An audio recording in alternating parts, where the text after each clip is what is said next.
having trouble with the reference saved memories feature in ChatGPT app. If the ChatGPT isn't remembering saved information, can't reference your memories, or the feature isn't working as expected, in this video I will show you how to fix reference saved memories on ChatGPT.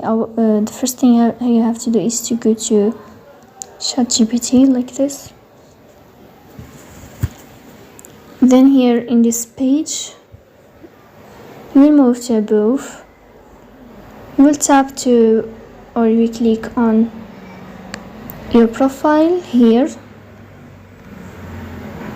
And then you will go to memory, memory, like this. And then you will find the reference saved memories. You will tap here to enable it. So this is how it works. If you are enjoying watching this video and if this video is helpful for you, don't forget to press the bell icon and subscribe. See you next time.